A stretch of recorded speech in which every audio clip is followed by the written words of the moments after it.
బాసటగా నిలిచి ఆదరించితివి.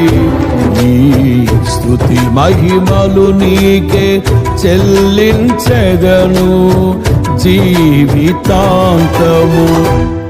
ఘనమైనవి నీ కార్యములు నా ఎడలా, స్థిరమైనవి నీ ఆలోచనలు నా యేసయ్యా.